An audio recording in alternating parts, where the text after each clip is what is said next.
Mandatory. Listen. Okay. Ladies and gentlemen, boys and girls of all ages, we're back. Yes, again. Woo! Yes, I said it. We're back again with another episode of Mandatory Listening. Which episode is it, Dan? Give it to the people. Four. Now, what's this weird echo that we always make? Like we always make an echo. Like that's for 3 on 3. Echo, but like too loud and then too soft. Yeah, so and then it's gotta be episode 4. Oh, okay. Now I like that. That's definitely I'm put some reverb on there. No, I'm not. But let's just say it. I'm put some reverb on there. That way, it's gonna really sound like something, you know. Yeah. How you doing, man? I'm doing pretty good. I'm definitely feeling a little bit concerned about the state of the virus in our country. But I will say this: in 2 days from the recording of this, it'll be released afterwards. But in 2 days, who knows when it'll be released? I'm gonna be 25 years old. Oh shoot! Birthday. Bro. That's right. I totally forgot. Hey, it's all right. You still got 2 days. July 2nd. Yeah, and I'm also really looking forward, honestly, to talking about this album because I have a lot of just opinions, just thoughts. You know. I don't know if I could agree with you more. You're speechless. I'm speechless. I don't know what the words to say. And you know why? What words I don't. Oh. You know why I don't know what words. Bro, I can already tell this is gonna be a rough one for me. The album that we're talking about is Paul Simon's 1975 classic. Bona fide classic. Still crazy after all these years. After all these years, Dan. This is a good album to be doing. Not only because of kind of how we got into it. We've been in the 70s. We have our first 3 episodes, but also just, you know, I feel like this is I feel like it's representative of at least how I feel right now. It's just kind of ruminative. I'm not sure if I'm saying that right, but just kind of like really thinking about things, and but some mixed in with like kind of more jovial moments, and you know, it's just kind of but it's all in 35 minutes, you know. Like before I listened to this album, I had no idea about who Paul Simon was. I didn't know he was connected to Simon and Garfunkel. I didn't know he was who he was. Literally last week you said, I don't even know if he's black or white. I don't know if he's black. I didn't know if he's black. I just guessed he's white. You know what I mean? Actually, I know him for one thing, and it's sad. I know him because he said, I just know him because of his Grammy speech when he was like, I'm glad Stevie Wonder is not doing an album this year because finally we can win something. Even him winning Album of the Year in 1976, 76, 1976, I still only remember him talking about Stevie Wonder. I mean, that is the takeaway, right? Is in the whole context is like Stevie just kept winning those other 3 years, so it was like he's even winning this podcast episode. We're talking about him. It's not even his episode.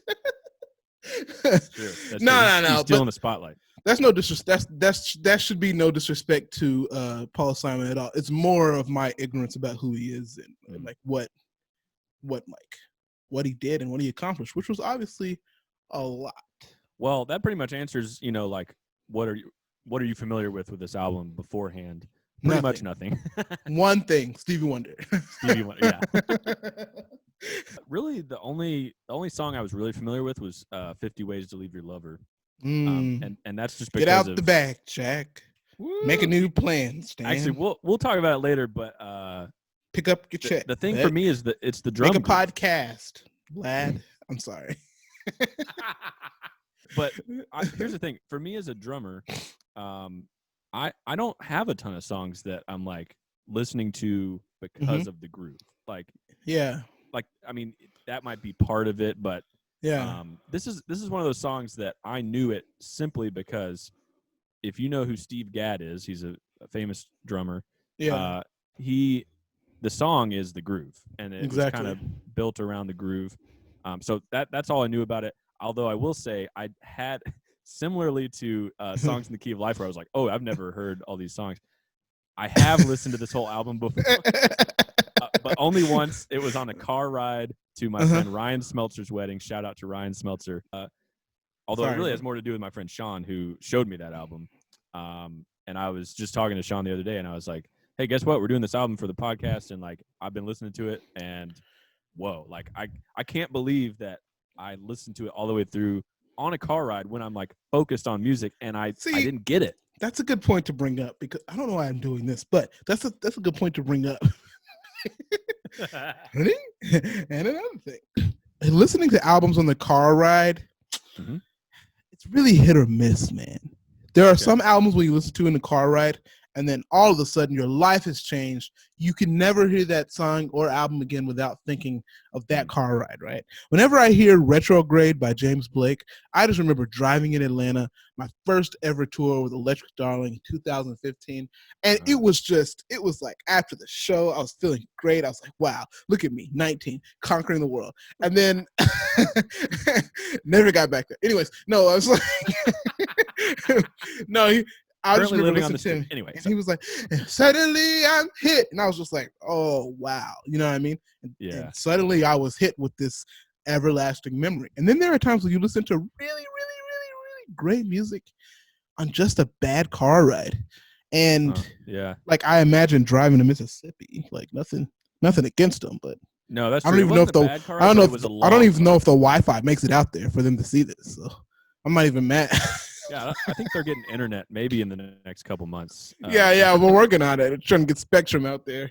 Well, it took them this long to take the Confederate symbol off their state flag, so yeah, maybe that'll help the connection. Bam! Bam! I'm just shooting shots at Mississippi right now. Pow, pow, pow, pow, pow. Okay, so let's get to the hook. What's the hook of this album, Aaron? I don't know. I'll be honest. Here's the thing for me with Paul Simon. And this goes with Simon and Garfunkel stuff too. Yeah. Also his solo stuff. Nothing makes me want to live in New York more than listening to Paul Simon. Not watching Friends. Not watching Sex in the City. Don't know about Sex in the City, but Sarah Jessica Parker doesn't do it for you. I mean, she was probably cute, but that's what I'm saying. Never saw the show. I never saw it either. I don't know anything about it. I am aware of the kind of mythicality of New York. Like I've been there several times and I love it. I probably actually wouldn't like to live there. Mr. World Traveler, eh? I've been there a couple times. Mr. World Traveler. I mean, so I love New York, but I might not want to live there. But listening to Paul Simon is what makes me just it's almost like I'm longing for New York, even though I've never lived there. Why? Because he is New York. So he is he was born in Newark, but he moved to Queens when he was like 4. He grew up in New York. He's like always lived in New York, except for when he moved to London at one point, very briefly. Yeah. To that. But yeah, he's just his music sounds like a variety of influences coming together, and his voice, it kind of has that like I don't know. It's hard to describe. It's just like it should be because I would say it should be, but I don't understand how that sounds like New York to you. Yeah. Well, you know what? Part of it too is pretty personal because I don't want to get too no, I'm just kidding. But part of it is personal because there was a time where I went to New York, and as we were going into New York, I was listening to a Simon and Garfunkel song called "The Only Living Boy in New York." Gotcha. And so I have this very visceral like memory of New York with his voice. Yeah. So that definitely is part of it. But that's how I feel about the Stevie Wonder album. Like when I was in Detroit, I listened to Songs of the Key of Life the first time all the way through. Yeah. So it's like that just sounds like Detroit to me. Now, every time I think that's a through line of the episodes we've done is I think Fleetwood Mac sounds like California. I think Stevie sounds like Detroit. Bounce.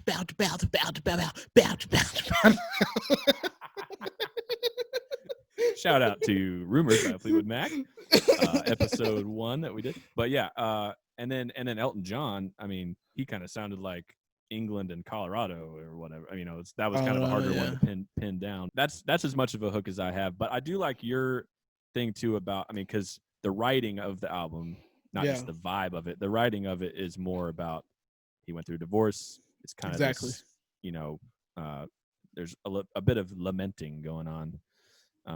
So. Kind of like a disclaimer, or not. I don't know. Disclaimer's not the word. That doesn't sound positive. I mean, like warning. Yeah, like warning. No.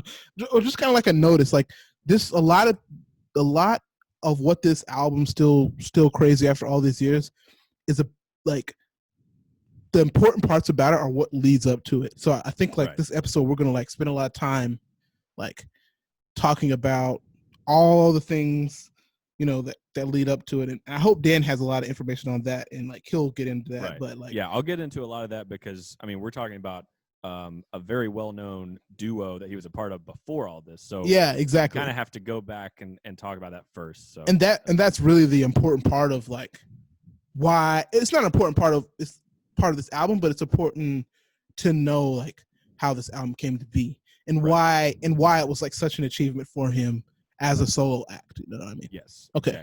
Exactly. Context. Cool. So getting into context here, Paul Simon and Art Garfunkel.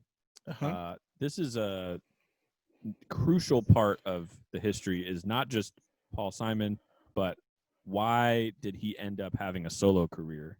And a lot of it has to do with that he started in like middle school singing with Art Garfunkel. They met when they were in 6th grade. Yeah. And they started singing together when they were 13. Mm-hmm. And while they were still in high school, they got a record contract. Good old Tom and Jerry. Tom and Jerry, very good. Yes, they were signed, or you know, known as Tom and Jerry on this initial record deal. Sounds like a genius plan to me. Hey, let's name you after a cartoon. This might have been. I mean, I should have looked this up. Was this around the same time that the cartoon was on? I mean, it was in the 50s. Tom and Jerry is an American animated franchise series of comedy short films created in 1940 by William Hanna and Joseph Barbera. So definitely before. But that's true. But they were born, both of them, Paul and Art, were both born in 41. So they would have been probably still kids when it was starting to, you know. Yeah. So they're still in high school. They got signed to Big Records, really creative name there. Love it. And they actually had a song. I didn't know this until I looked this up. They had a song called "Hey Schoolgirl," which it's a good reason, or it's a good name to have when you're still in school. When you're 13, yeah. Yeah. Don't be singing that when you're 57. Their song "Hey Schoolgirl" peaked at number 49 on the pop chart when they were still in high school. Wow. And this was before they're known as Simon and Garfunkel. Yeah, Tom and Jerry. Tom and Jerry. So after that, you know, they were singing together, but they both graduated high school, went to different colleges. Yeah. I believe still both in New York, but they kind of did their own thing. They kind of weren't Tom and Jerry as much anymore. So Paul Simon was still, you know, kind of writing songs for himself. Yeah. Under various pseudonyms, like various other names. Yeah, and not good either. He should just stick with Tom. Do you have any of those names? I don't have any of those names. I just know I was like, that's not good. That's okay. I was like, that's a bad one right there. They're just a list of like, if they sound like pseudonyms, you know. Here's the first one: Jerry Landis. Not a name. Paul Kane. Okay, you know, kind of cool. Apparently, though, that was because of it's spelled Kane, and that was because Paul loved the movie Citizen Kane, which again, it's like, okay, really into the movies and TV here. Yeah, right. Yeah. What about? I'm sure there's a Paul Jerry on there. Jerry Paul. No, but the last one is the worst one. True Taylor. True Taylor. Hopefully, his writing was as bad as these names. Well, that brings up an interesting point, which is he didn't really have a ton of success. He did have like one song with, I think he put it out under Jerry Landis, that name. He had one song that like cracked the Hot 100. It was like number 99, but you know, he was doing well enough locally, but he wasn't getting any kind of national success. Yeah. But I mean, it's kind of hard.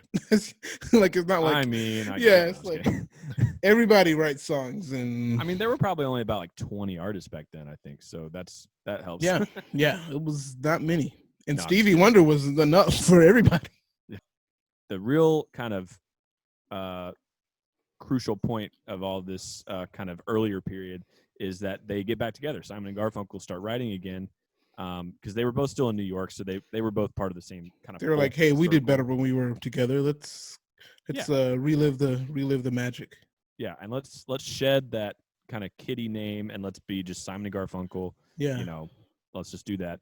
So in early 1964, they signed a record deal with Columbia Records. It's funny in all these stories that we're covering is like people are like, "Hey, we should write music together." They're like, "Yeah, let's do it." And then 1 year later, sign a record deal.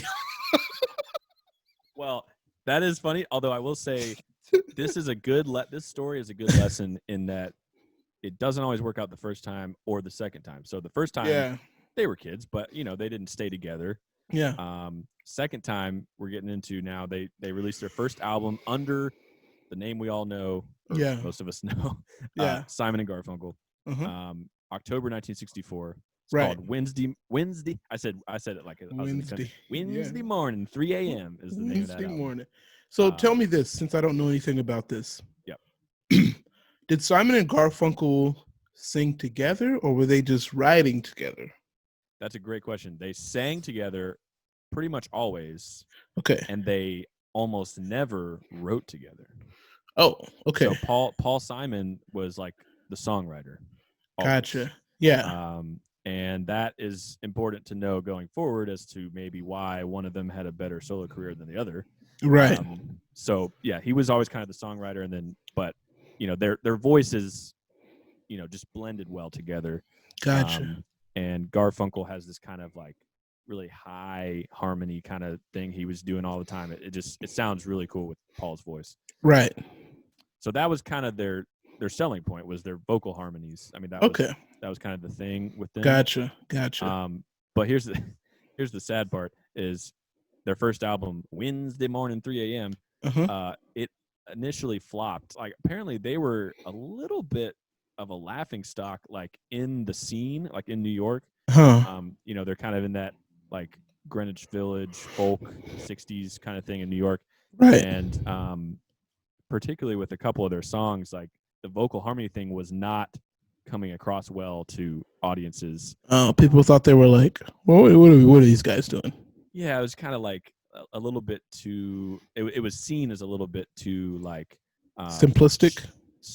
Like, I think it was actually like show offy. Like, okay, like pretentious. Yeah, pretentious. That's a good word. It was seen as pretentious and like not done as well as it could have been done.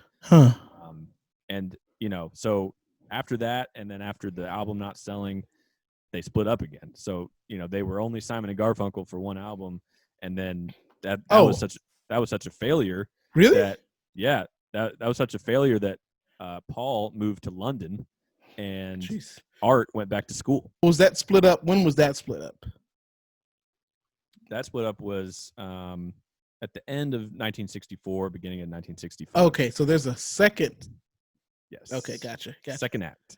So this is a fascinating kind of turn of events here. So, like I said, Paul is now in London. Art's back in school. They're not, they're still under a record deal, but they basically had decided between the two of them at least that they're not going to keep trying this because I think it was really demoralizing. But this is the turning point for everything. This is what leads to what we're going to get to with Paul Simon and his solo career. Light at the end of the tunnel.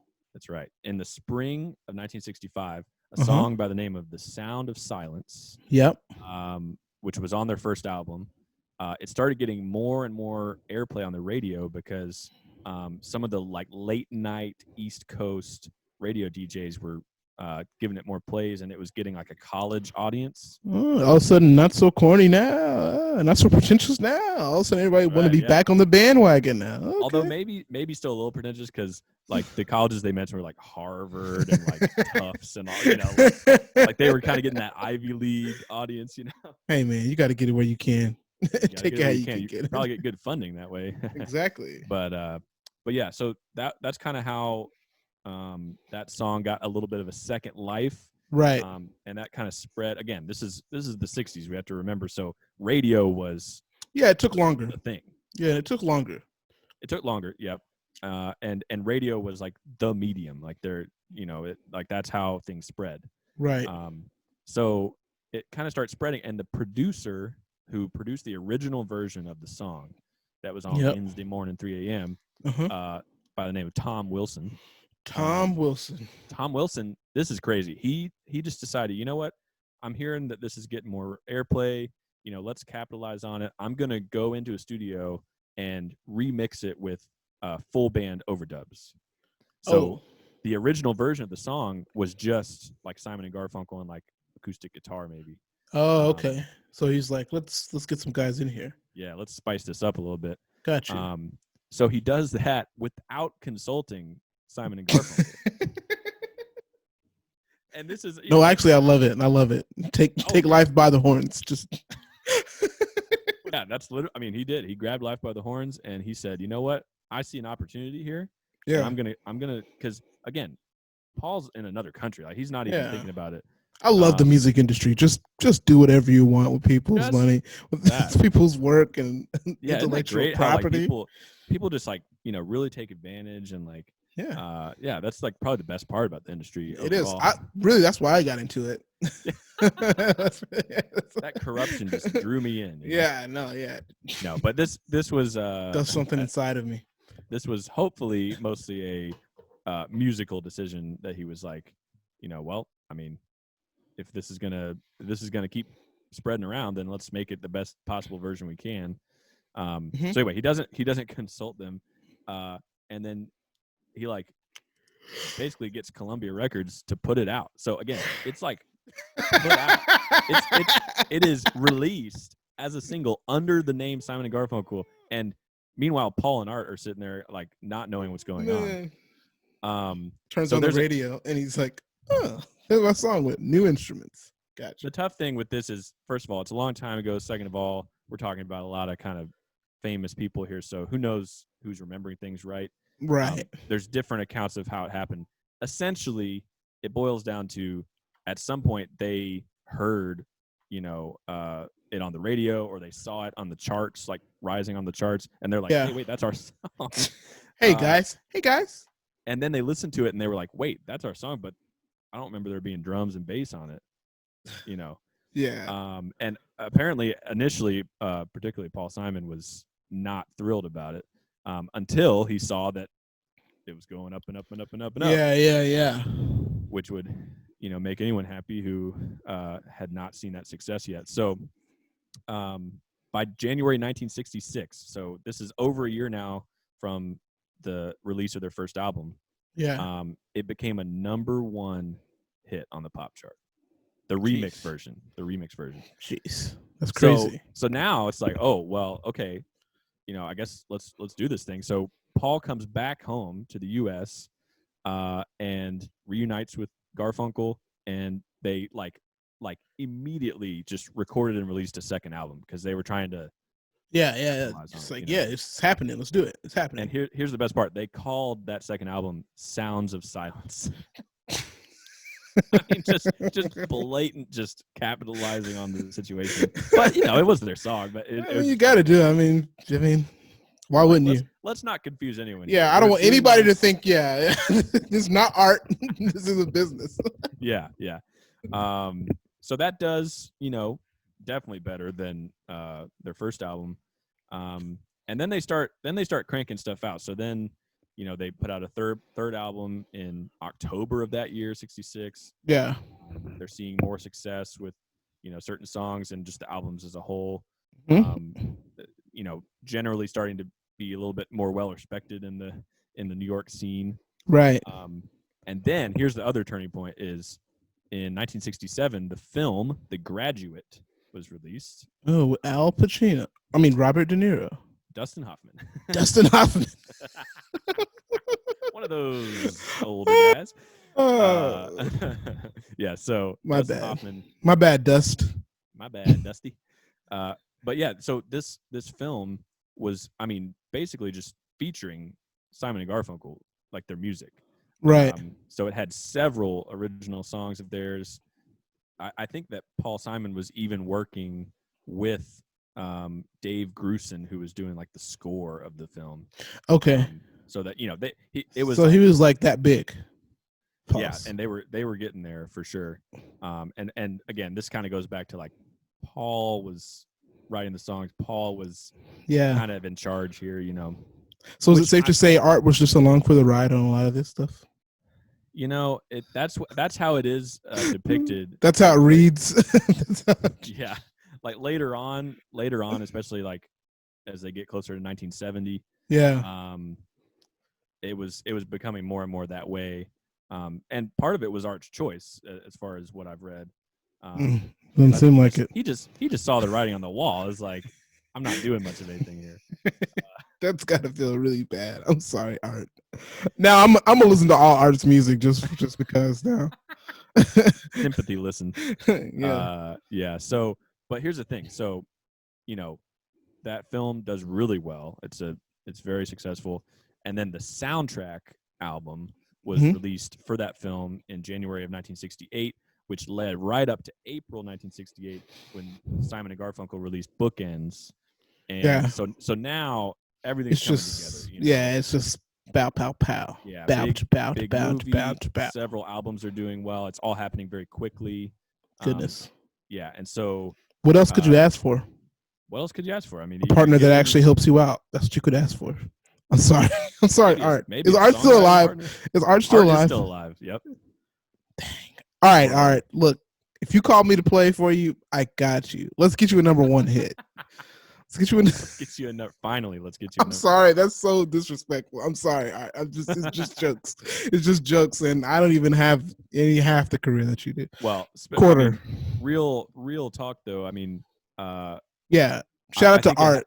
I think it had to have been weird, at least not maybe hard, but it had to have been weird to be like you were part of the success, but like literally he was just coming in and singing. Like that's I mean, he wasn't writing, he wasn't playing an instrument, he was just coming in and singing harmony, you know. So he was basically a part of the image. Kind of, yeah. I mean, he was on the album covers, you know, but so this leads up to, we're gonna get through the Simon and Garfunkel part. Okay. This is the last thing. So no, you really came ready today. I came ready. My notes haven't even started yet. That's how good you are. So their fifth and final album. So now we're at the end of what Simon and Garfunkel are doing. Yeah, in 1970. That's where mine started. Great teamwork. Their album Bridge Over Troubled Water comes out in 1970.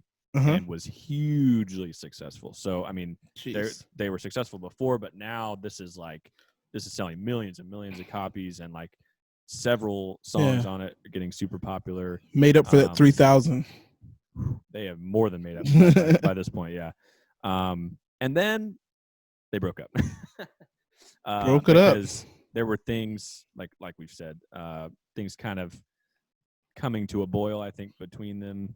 And a lot of it had to it's like when you pay less share of the workload, you know. It's like when you pay less rent than your roommates. You just really got to make sure those dishes are washed at all times. Yes. You know what I'm saying? Yes. Yeah, like, oh, you want to watch TV? Go ahead. I was hitting the head in the bed anyways. Yeah.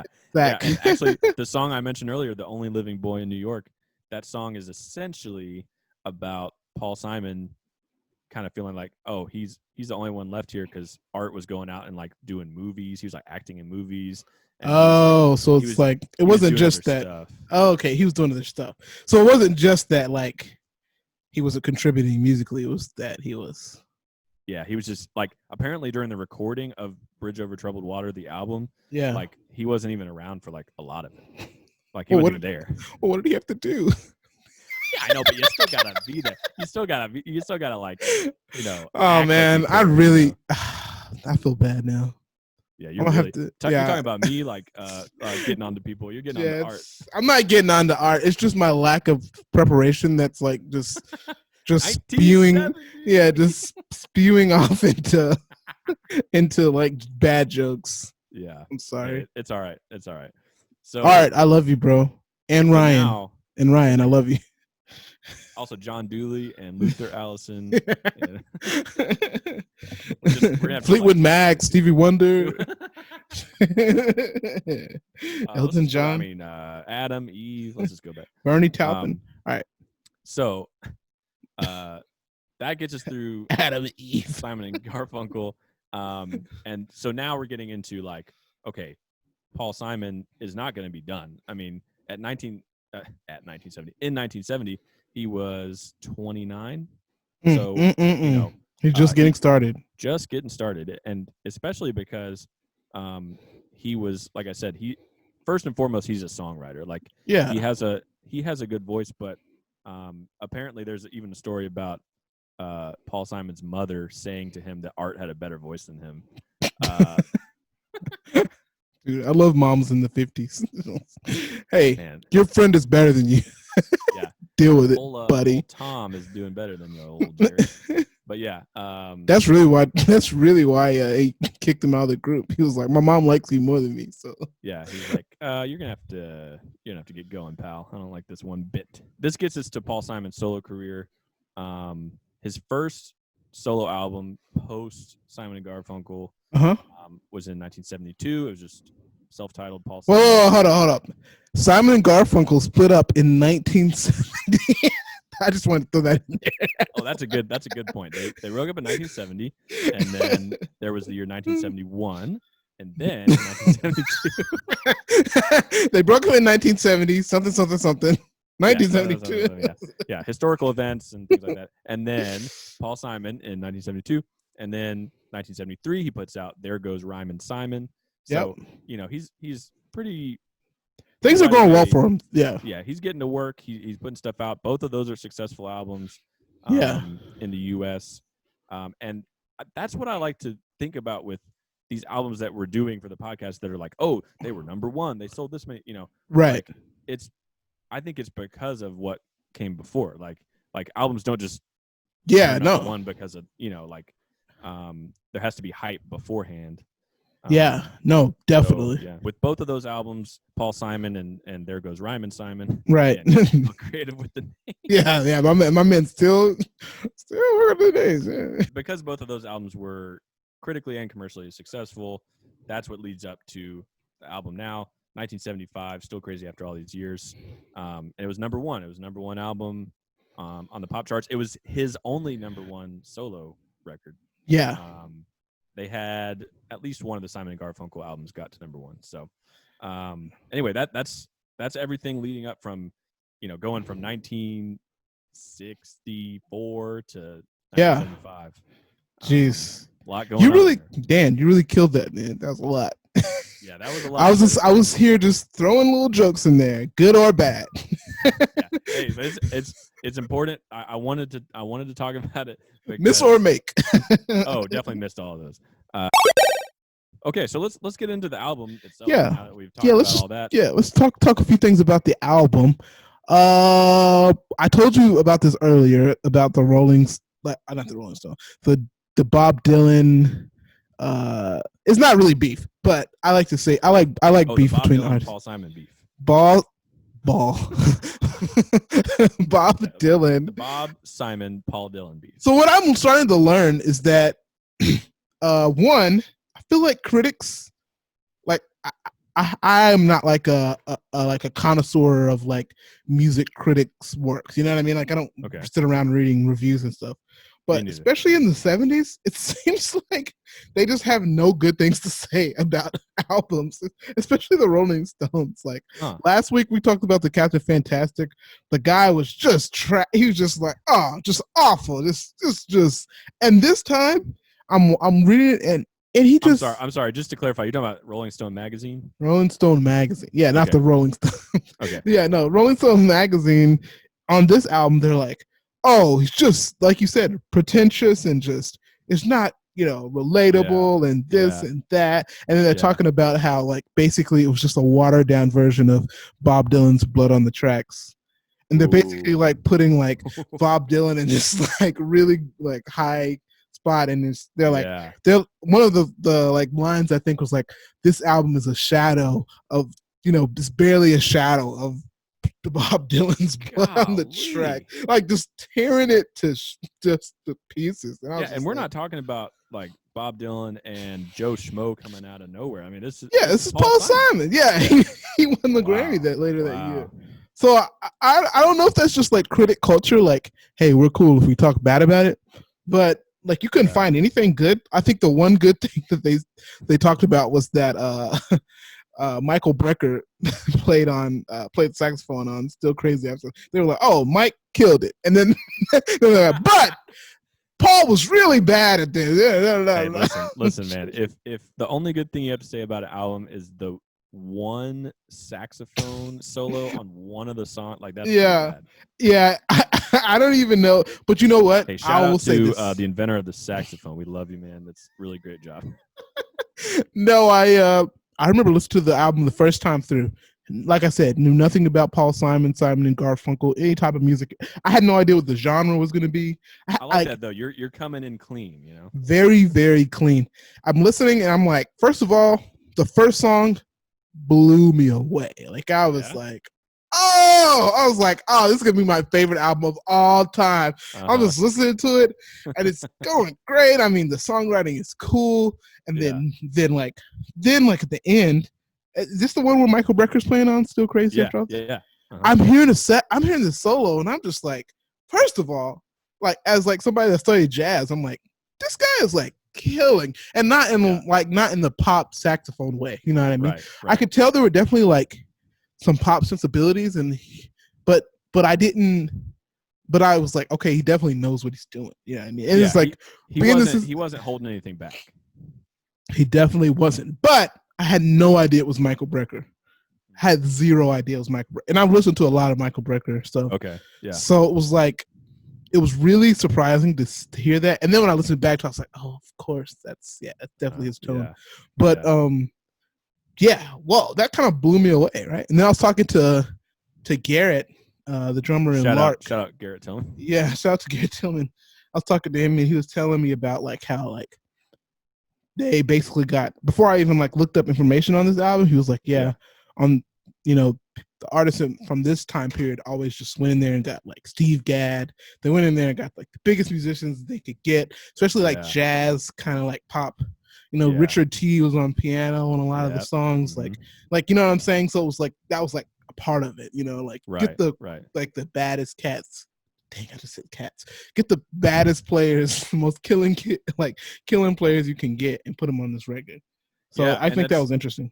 That is interesting you say that too, because that was, you know, most of the album was recorded that way.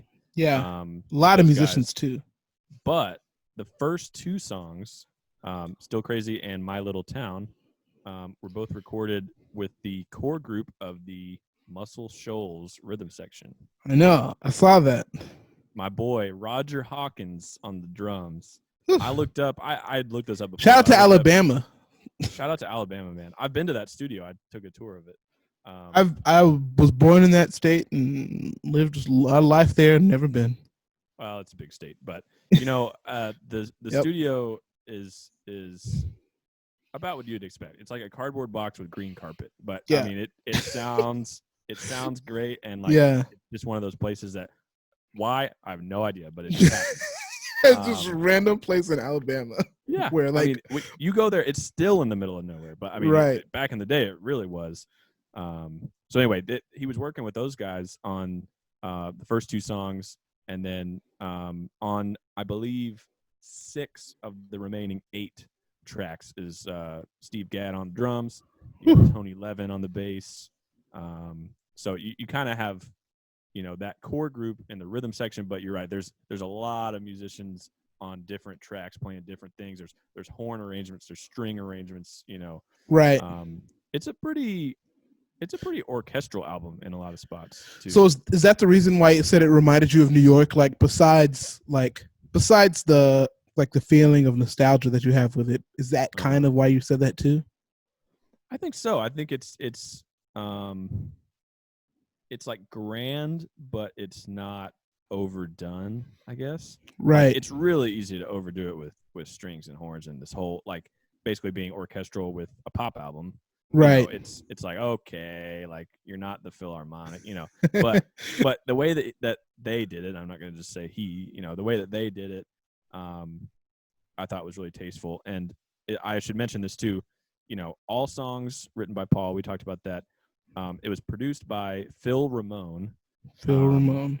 And it was engineered by Phil Ramone. And then it was also kind of co-produced by Paul Simon. So those two guys were the center of everything. And also the recording studio where they recorded a lot of it was A&R Recording in New York. Okay. And that was Phil Ramone's studio that he started. So, it's all just all like at home, except for the Muscle Shoals stuff, which I want to say, I couldn't find definitive information on this. I want to say that My Little Town was maybe recorded at Fame Studios in Muscle Shoals, but it was a little bit hard to tell. But that wasn't the first time he had recorded with the Muscle Shoals guys either. Like he did that on Ryman Simon, which was the album before, right? Correct. Yep. And so it's kind of like, I mean, it was a cool little thing to like call back to, Yeah. Just, I mean, a little bit of loyalty there. They helped him out on previous album, and they're just known as the other name for these guys is the Swampers. And they have that name because there was a Muscle Shoals rhythm section like earlier in the 60s, and they all kind of got actually lured. How do you say that word? Lured. Layered. They got layered. Yeah, layered. Wednesday morning, 3 a.m. They got lured up to Nashville to be recording artists recording. Let's go! Shout out to Nashville, my home city. I know I was born in Alabama, but home feels. That's right. I'm still here. Yeah, and I love it. That's right. But they got lured up to Nashville, and so then in come the Swampers. So Roger Hawkins on drums, David Hood on bass, Barry Beckett on piano. They had a few different guitarists depending on the year. But yeah, those guys, not only were they the Muscle Shoals rhythm section, but you might hear them as referred to as the Swampers because they were like not the first rhythm section. It can get kind of confusing. But, yeah. Okay. Gotcha. But yeah, what are your thoughts on, like, what did you think about the album? Like, did it connect with you? Did it not? Did it surprise you? Man, this like when I first heard it, I listened to it first time like right after we recorded the last episode, and I was like, yeah, all right, let's get to it. And I was like, okay, it's whatever. It was pretty late at night, so I was like, maybe this is not the vibe for it. Oh, it was that same night? Yeah, same night. Oh, that was a long night too. Yeah, it was a long night, but it was cool because I was kind of like taking a shower, just blasting the music. It was great. Yeah. It was peaceful. Weird. I listened to it the first time in the shower too. I'm like, all right, maybe like I listened through it. I was like, okay, it was cool, whatever. Like I try not to like for me, there are very few albums that hit me the first time, and I'm like, oh my goodness. Like Rumors was like that for me.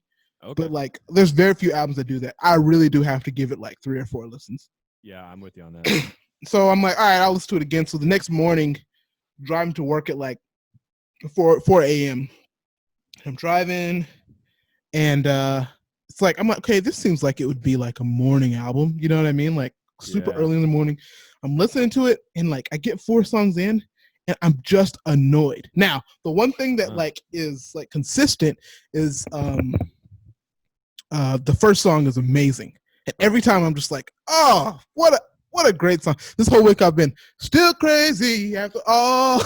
that's me all week. Anytime somebody says still crazy after all these years. It's just like your theme song now. Yeah, and I just make it like a gospel song. Still crazy after all these, right?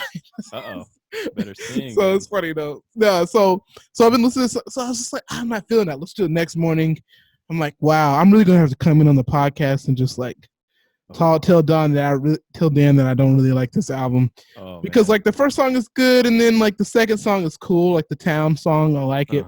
And then I get why people like the 50 ways to leave your lover, but I just didn't really resonate with it in a way. Like the groove is really great, but I feel like it doesn't last. So it's like, and I like the verses, but I don't like the chorus. I don't like the get out the way, Jack.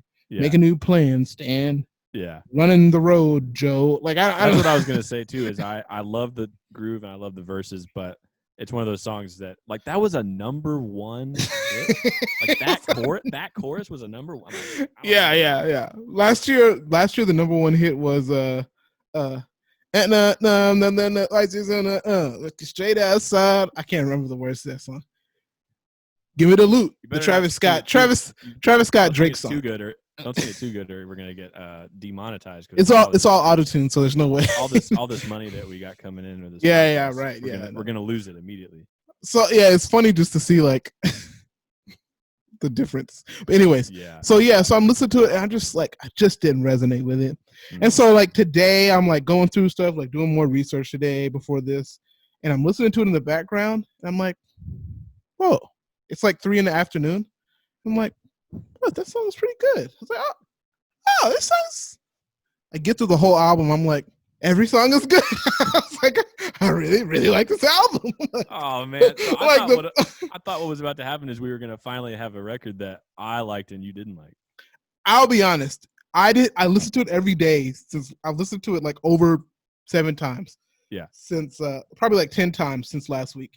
Okay. And I didn't like it to this last listen. Like I didn't like the whole thing to this last listen. Hey, that's a good point though. That's why you keep listening, because sometimes you really, I mean, like it's okay to not like an album. I mean, sometimes you really just don't. Yeah. But sometimes it takes the 10th time, and you're like, or there's been albums and there's been artists that I've listened to years earlier that I was just like, whatever. And then like years later, I'm like, oh, exactly. My favorite art, so exactly. And I think it really did help that it was the afternoon. Like I didn't have anything to do, like really, you know what I mean? We this podcast, but like it was like all the stuff was out the way. It feels like a lazy afternoon type of record as opposed to like an early morning or like busybody record, Well, and I'll definitely not a like get you primed for the day type of record. You know what I mean? Yeah. Even if you don't have much time, you could probably finish this because it's only 35 minutes. Which I love. Every time I listen to it, I'm like, it's already over. Like I just started it, Although one of my probably like my third favorite song is the one that wasn't on the original album, which was like Slipping Away, something like that. Sliding Away. Oh, yeah, I love that song. I was so sad I couldn't include it like officially. Yeah, it's not in the official. It is a great song. Just run through the track list real quick so we can talk about some of this stuff. Okay, so we got Still Crazy After All These Years. Oh man, just great studio playing. I just want to say on that, like everything is just put in the exact perfect place. I've been doing a lot of studio work lately, and that's the thing that I'm appreciative of, especially in the keys, is putting everything in the exact right place, using the right voicing, not too many notes. Like everybody knows we can play 10 notes, but like not too many notes, not too few notes. Yep. How do we voice everything perfectly? This song just knocks it out of the park. I agree, and I think that's a shout out to who I mentioned earlier, Barry Beckett. Yes, it is. He's playing the Fender Rhodes on that. Yeah. Killing it. I love it.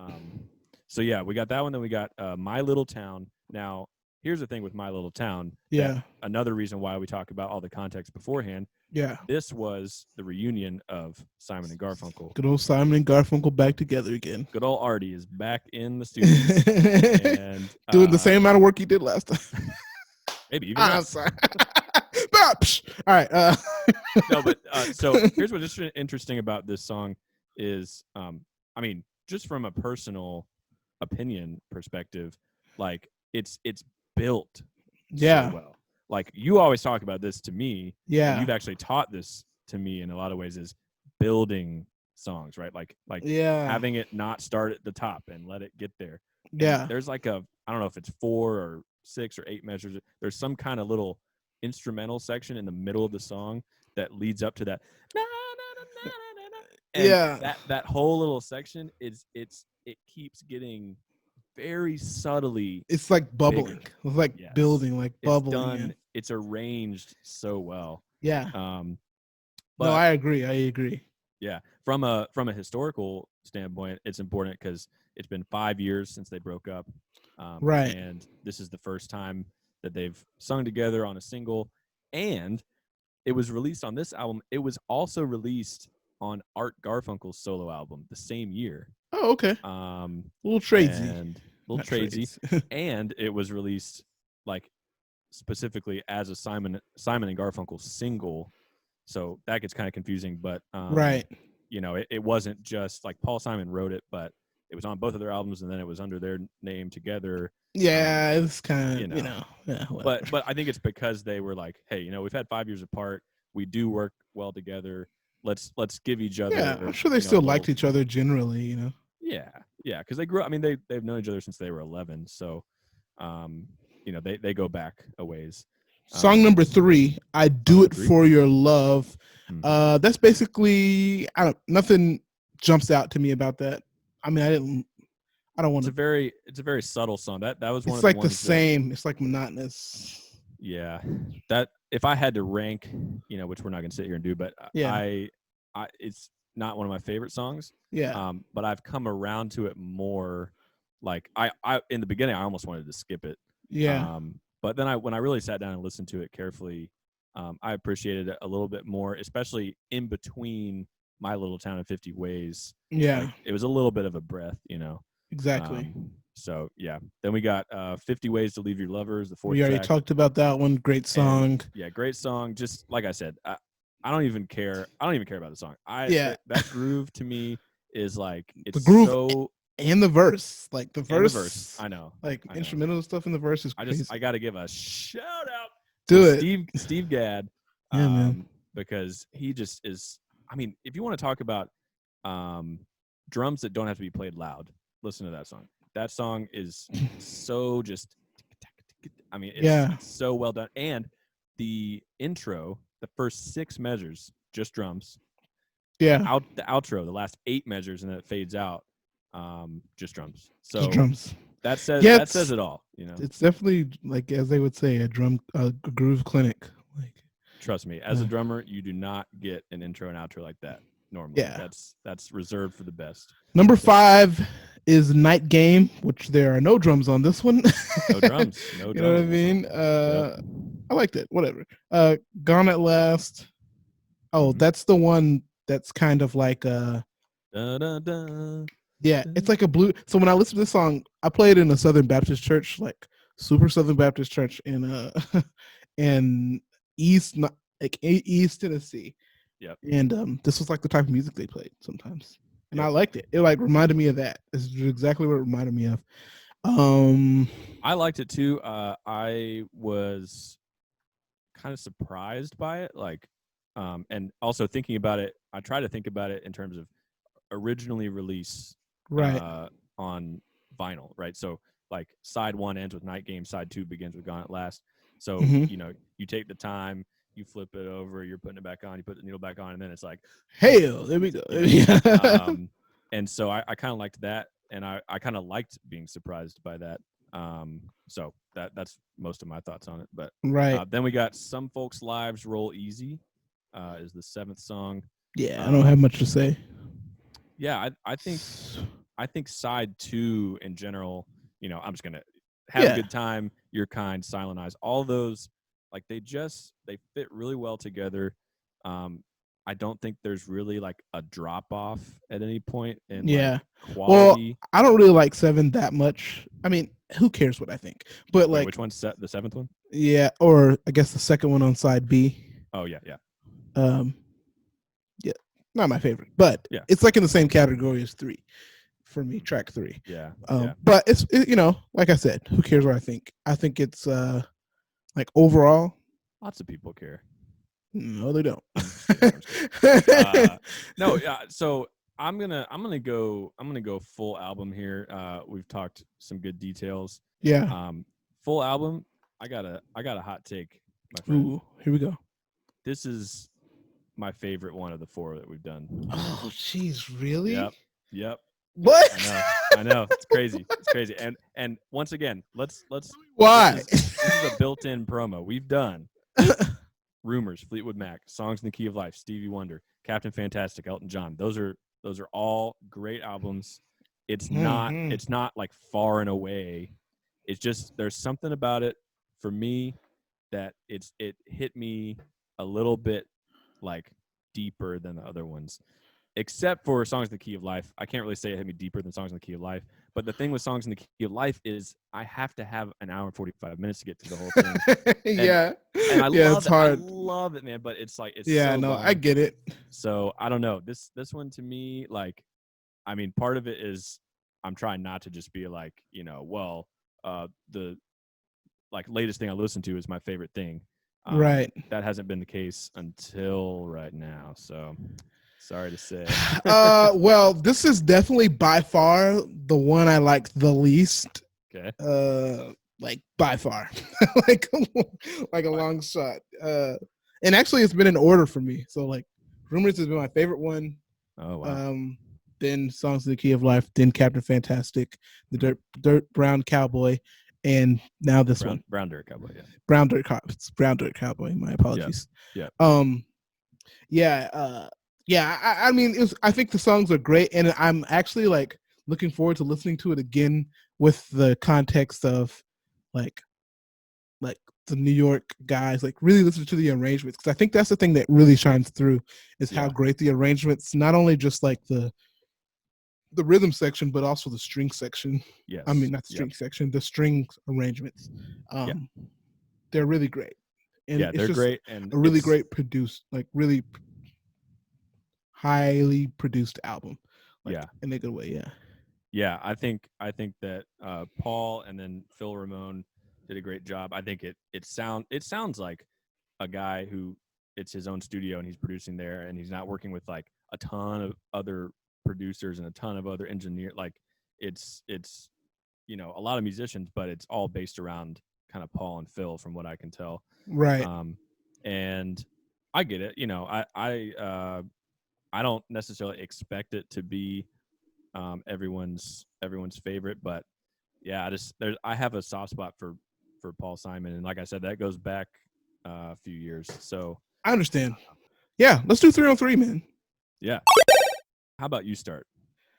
I'm gonna start with the fact that Paul Simon, who is like known as this like generally people talk about him like he's like this like really like professional person, like that's what they say, like that's kind of the words they use, like professional, like almost like reserved, very reserved, like very serious, right? Yeah. He dressed on an episode of Saturday Night Live. Have you heard this one? I have. It's not one of mine, but I've heard it. He dresses up as a turkey and sings still crazy after all these years. Yeah. And I don't know his personality enough to know if whenever he sings the like part of the first verse, then just stops. He's like, look, guys, they told me that I'd be like more approachable if I did this. He's like, I don't want to alienate you guys. Yeah. He's like, of course I don't want to be Mr. Alienation. Look up the clip. It's funny. Just look up Paul Simon. Okay. Isn't that great that we could just do that? Yeah. Paul Simon, Saturday Night Live, right? 1975. Nice. And it's really funny because it's so funny to me. And I don't really laugh at that much Saturday Night Live stuff. So, but that was like classic SNL. So this actually isn't one of mine, but I remembered from what I was reading about this that SNL started in 75. That was its first season. Yeah. And I don't know if it was right then, but at some point in the late 70s, early 80s, somewhere in there, Paul Simon was neighbors with Lorne Michaels, who started SNL. Oh, shoot. And they were like great friends, and maybe still are, but they were literally neighbors in New York, so that's kind of cool. Neighbors in New York. Okay, so here is my first one. I'm not gonna lie, I've been doing pretty well at 3 on 3 lately. These are not the best that I came up with. It's okay, but it's still somewhat interesting. So Grady Tate, who played drums on Gone at Last, that's the only song he played drums on. Okay. On the album, he sang vocals on 3 different Schoolhouse Rock songs. Whoa, that actually is a good one. That's a great one. I Got 6, Naughty Number 9, and Fireworks. He sang vocals, and I looked him up just to make sure. Like, I mean, I watched a little bit of Schoolhouse Rock when I was a kid, not a ton. Yeah. I didn't remember, any of these just right off the top, like I did with that one that's like, I'm just a bill, like that. Yeah, I didn't know. Yeah. I was hoping he would be the one to sing that. But anyway, I thought that was kind of cool that there's a lot to mention with Grady Tate that I don't have time to get into, but that was just kind of a quirky little like, oh, he was singing on Schoolhouse Rock. Interesting. Yeah. That is actually really good. Thank you. And you should feel proud of it. Thanks, man. The album, thank my parents. The album cover is photographed by I hope I'll say this right, Edie Baskins, okay, who was his girlfriend at the time. And she is a photographer, and she is like kind of famous for being like the official photographer for Saturday Night Live. Oh, okay. And yeah.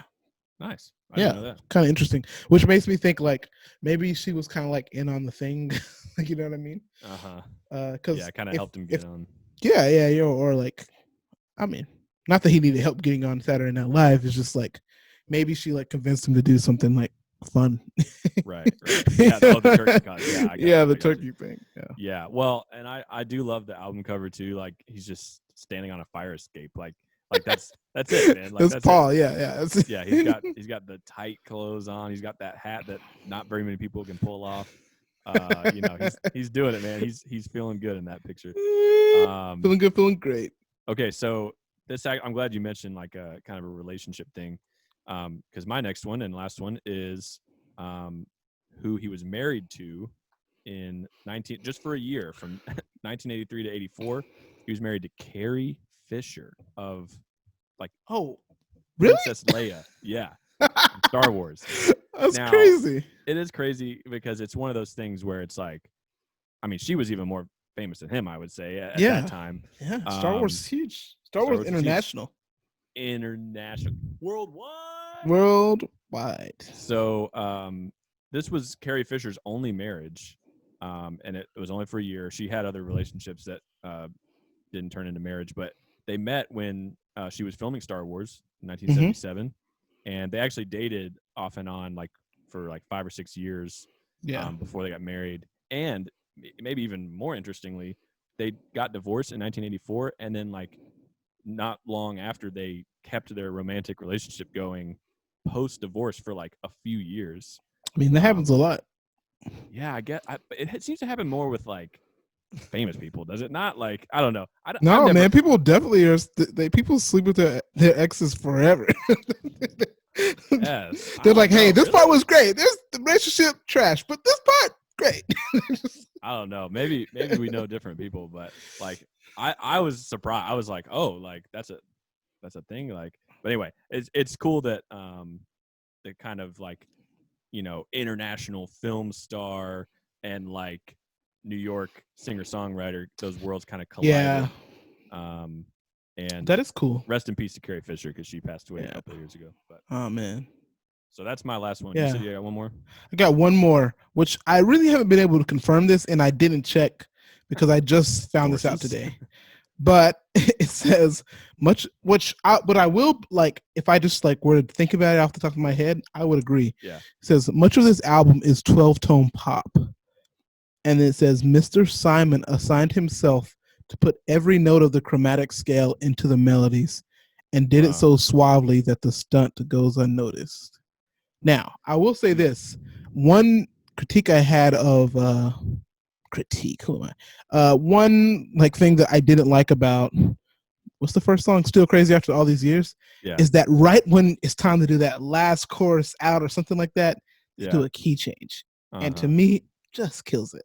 Like, I'm just like, See, what's interesting that, I mean, I can like recognize a key change if I'm thinking about it, but I think that's the difference between you and I when we listen to music. Is like, I'm not thinking about like keys and like all that kind of stuff, even like harmony beyond whatever the strings are doing, if there's background vocals. Like, I'm realizing this more and more as I talk to you and as I talk to other people more in depth about albums. It's like, some people are like lyrics first. That's what I listen to for, and I don't know, like I maybe I'm in the minority, but I'm like vibe first. Like I'm listening to like big picture first, and then I get like more specific as I go. I mean, that's how I am too.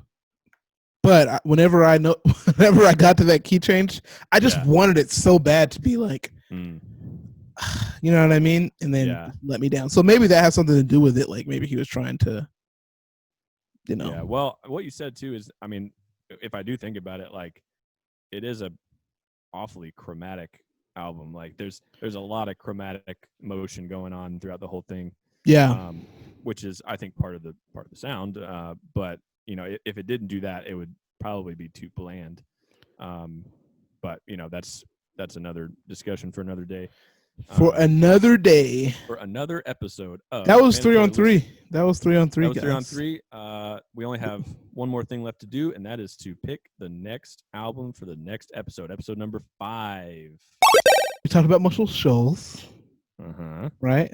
Yeah. So I was thinking we could change decades, go to the 60s. And listen to this classic album by Aretha Franklin. I Never Loved a Man the Way I Love You. Ooh. I can already tell you, I'm gonna have some tissues ready for that one. Okay, yeah. So wait, are you giving me options, or is that just like? No, that's it. That's it. that's what it's gonna be. What we're gonna do. Okay, cool. All right, let's do it. I haven't listened to it. Are there any songs on it I would know? Is it more of a like? Let's see. I don't know if you know this one. Respect. Oh yeah, I think that one is like. Yeah, it's like they spell it out. They spell it out while they. Yeah, there's. T. I forget how. Yeah, something like that.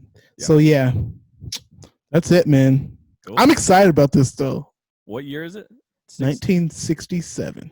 Wow. So we're recorded at Fame Studios in Muscle Shoals, Alabama. So that's so if you're new to the pod, the way that we choose next albums is there's got to be at least some kind of connection. Yeah, like, it doesn't have to be Yeah, it doesn't have to be crazy. Weak. Yeah, if it's this week, it's fine. That's a pretty good one. Is several Muscle Shoals guys are on this album. Yep. And they're going to be a part of that Aretha album, so that's the connection there. Yeah, that's like one of the most like popular classic albums that came out of that Muscle Shoals.